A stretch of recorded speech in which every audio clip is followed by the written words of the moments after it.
Am I the a-hole for telling my dad's wife to drop dead in front of her friends and family? Original post. My 17 female mom died a little over a year ago. I was living with her full-time before she passed. She left me a lot of money at her house. Since the house was just going to stay empty until I was done with college, my aunt on my mom's side and I talked about it, and we agreed she would stay there since she's taking care of my grandma and her place was small. I will move back in once I've finished my schooling. My dad assumed my mom left me her money and left the house to my aunt. I didn't correct him because I don't trust my dad nor have a great relationship with him. I am currently living with him, his wife Jan, and her twin daughters, 17, both lovely people, in a 3-bedroom flat. 2 months ago, he found out that my mom left me the house. I'm not sure how he found out, but he did. Since then, I haven't heard the end of it.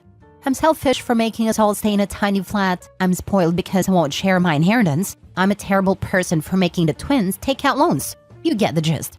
This weekend was the twins' birthday at my paternal grandma's house.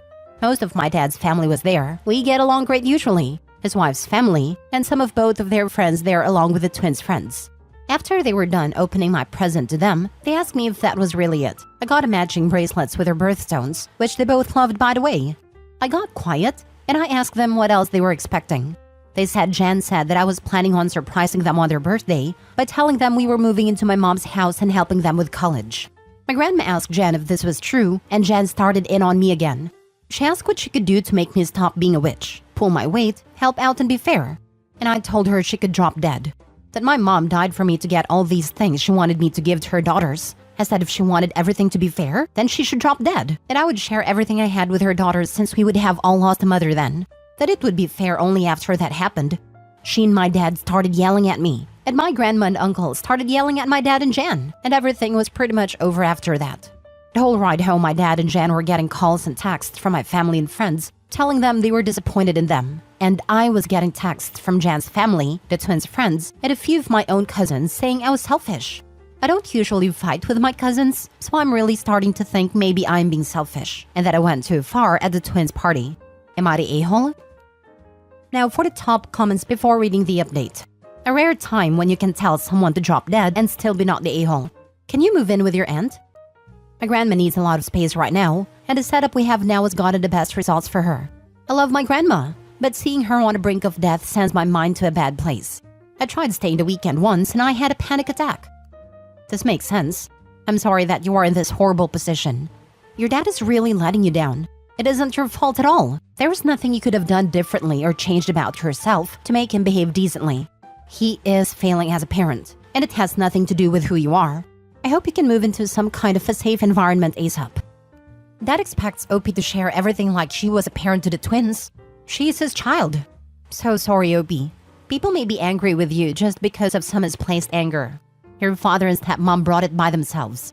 Their older folks got mad at them. It speaks volumes. Not the a-hole. At 17, I wouldn't have had a verbal creativity or emotional fortitude to so expertly advocate for myself. You are, in fact, a hero for ensuring your aunt has housing security as she cares for your aging grandmother, for standing up for yourself in the face of the emotional immaturity of the adults around you, and for investing in yourself. Carry on, Queen. Thanks. My aunt always says my mom did a great job raising me, and your comment made me think of that. Not the a-hole. You are amazing and owe them nothing. Don't let them manipulate you or guilt you in any way. Your cousins just don't understand, and you can only do and say so much to make them understand. Don't exhaust yourself, because your dad and Jan are selfish and manipulative and poorly planned for the twins' educational future. They are not your responsibility. Not the a-hole. They don't own you. And this BS where Jan made up a story about what you were going to do and then surprised you with it? Incredible. I hope you get out as soon as you can. That made me very mad, especially since she used the twins as pawns. She knows we get along and thought I would just go with it, I think. They haven't stopped apologizing to me since it happened. The twins sound like nice people. Please don't let that BS conflict break you apart. They know that their mom is wrong and is using them as pawns. It's probably a good idea to go no contact with all these people who are yelling and harassing you.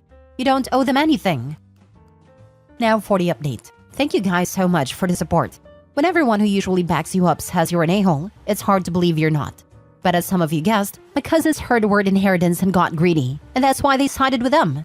I was getting texts asking for money from them these past few days. I'm moving in with my grandma on my dad's side. She picked me up this morning and we've been moving my stuff instead of going to school today. The twins talked to their friends and they have texted their apologies. Although I'm not going to pay for their whole college experience, I think I'm going to help them buy books and with living on campus. They have really had my back on this, and that's amazing. I'm going no contact with my dad. He chose her over me, and I don't see that changing anytime soon.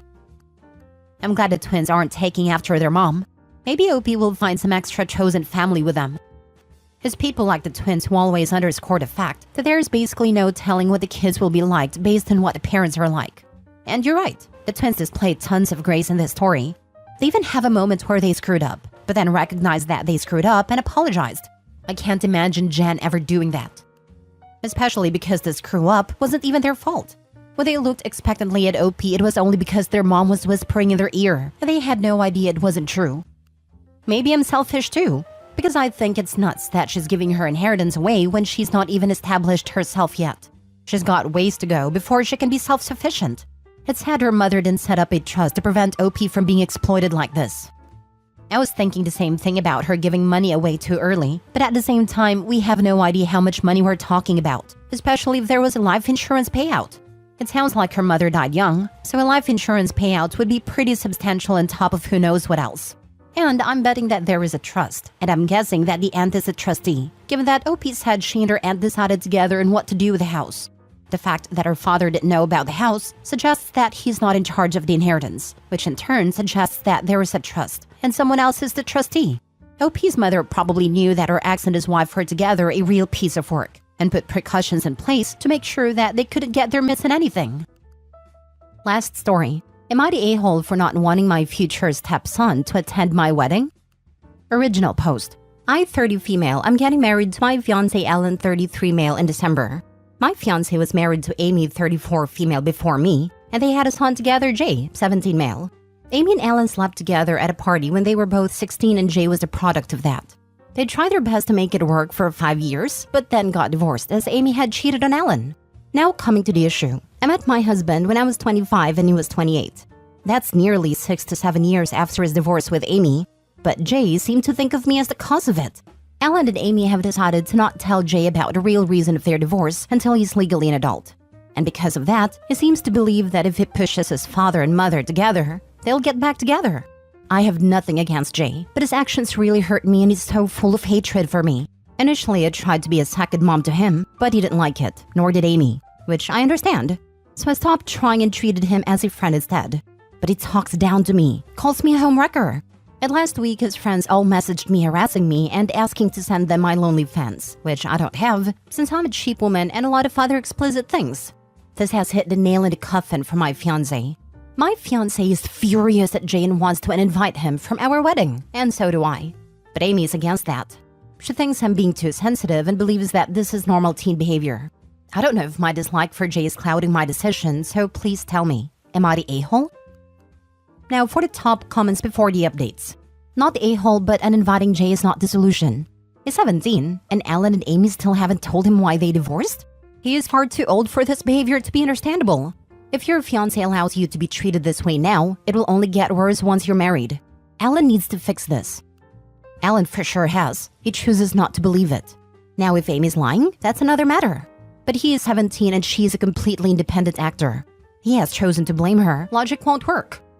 It's reasonably like the ex fed this fire. Regardless, kid needs to be told the truth. It may not fix things, but withholding the truth has certainly created a very poor result. Avoiding speculation in this scenario is probably the best for the moment, but this would not surprise me one bit and is worth keeping in the back of OP's mind just in case. Not the a-hole. He's 17. He's old enough to know right from wrong, and he should know the real reason for the divorce already. He's harassing you, and you're supposed to turn the other cheek? Alan should have stopped protecting Amy a long time ago. They both enabled Jay to keep treating you this way. Not the a-hole. Honestly, the cheating mother is sort of a side issue. The parents split up and 7 years later his dad meets someone, and now he is mad and calling her a homewrecker? This would be an issue even if there was no cheating in the first place, and they had broken up on better terms. All I'm saying is that revealing the truth won't fix much. His actions and feelings about this need to be addressed at a deeper level, like if it turns his hatred and harassment to his mother, is that a good outcome? Thank you. How did I have to scroll this far to find this comment? Plus, the kid was 12 when OP and his dad met. certainly old enough for awareness of the situation. He knows damn well that's not why his parents split up. He just wanted them to get back together, and now knows that they won't because his dad is marrying Opie. Telling him why they split up won't change anything because it's more about what he sees as the reason they won't get back together. Opie. Edit 1. Hey guys, we scheduled a talk with Amy and Jay tomorrow to look over this issue. We'll update tomorrow if all goes well. Thanks for all the advice and insight. Edit 2. Hey, so I'm going to try to make this not too long, but basically me, Amy, Alan, and Jay had a sit-down talk just about 30 minutes ago. It wasn't going anywhere until Alan burst out about Amy cheating on him. Amy went hysterical and tried to deny any accusations, but eventually agreed. Jay looked confused, but he surprisingly took it well. None expected him to, but he did. He seemed so ashamed of himself. Turns out I was right. Jay didn't believe that I was a homewrecker or anything. He was just jealous and mad that I got with Alan when Alan had money and was rich. Meanwhile, his mom had to go through poverty with his dad and seemed to think of me as some gold digger, even though I also work and earn almost as much as my fiancé. Jay also admitted that Amy had said a lot of messed up stuff about me to him when Alan and I first got together. He apologized for that. He also said that he wasn't aware of what his friends had sent to me and agreed that while he may have confided in his friends about what his mom said about me, he never asked them to message me. I've never seen Jay look so remorseful. Amy was fuming throughout this ordeal and screaming at Alan and I. Eventually, Alan kicked her out to have a more peaceful convo with Jay. They both exchanged hugs, and for the first time in 3 years, Jay looked happy. Well, that didn't last for long, because after the initial guilt and shock, anger settled in and he immediately moved out of his mom's and moved in with us. He's mad with Alan too, for keeping the secret from him. But not at me surprisingly. He actually didn't blame me. So I think we might actually be able to be in a more friendly familial relationship. Thank you to you all and your messages. I guess all I needed to do was communicate. Thanks. Edit 3. Turns out you all were right. Jay formally apologized to me today and said that he had been feeling guilty for the past year. Apparently on a camping trip with his girlfriend Maya, 16 female, a few months back, he confided in her about everything that had been going on. Maya was the first one to tell him that Amy sounded toxic, and there was probably more to the story. He said that he'd been asking Amy if there was something that he didn't know about Alan and her, but Amy declined. He also agreed that Amy had been abusive growing up, and had him sleep outside her apartment on days when she was on her period and wanted some time alone. He never thought to come to us because Amy had portrayed me in such a way that Jay thought I would make a big deal out of it, and Alan would no longer invite him over. Jay looked like he was going to cry saying all this. He apologized and said that he was ready for any punishment and begged that we don't cut him off. But I told him that it was never my plan and that we're going to work this out together. I also messaged Maya thanking her for consoling Jay and supporting him. Jay and Alan want to go to court and change Amy's custody to visitation only, but I think it's useless since Jay will turn 18 in a couple of months. The Bye Mom was a little too cartoonishly evil for my taste, and everything wraps up a little too neatly. But all in all, I like this post. I am curious about whether Jay was actually involved in that harassment or not. Obviously, he is going to deny it regardless when confronted by his dad, but I do wonder if he was involved in some way. But regardless of that, this dude needs better friends. I was in a similar situation. Divorce because mother cheated, reason hidden from me, parental isolation with mother saying horrible things, abusive behavior mother as well. For me, it's not cartoonishly evil, but something I also experienced myself. Main difference is that I didn't get an out by living with dad and some therapy, but lost contact with my dad and got severe mental health issues. Now at 40, making progress in therapy while being no contact with my mother for years already. Same. People don't believe things one of our parents did, despite evidence and plenty of people witnessing individual episodes on a regular basis. People who grew up in good homes with loving families never understand these sorts of situations because they never experienced anything even close to them, so they just can't comprehend them actually happening in reality. Amy had been abusive growing up and had him sleep outside her apartment. WTF? Jay said he was scared Opie would make a deal about it. I would have told him, damn right, I would make a big deal out of it. I would have gotten you warm and safe and went to tear your mother a new one. The stepson needed to have his situation put into perspective by 16-year-old girlfriend.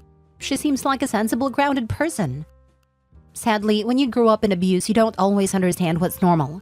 How can you, when all you know is what you experience? He needed someone to point out that isn't normal.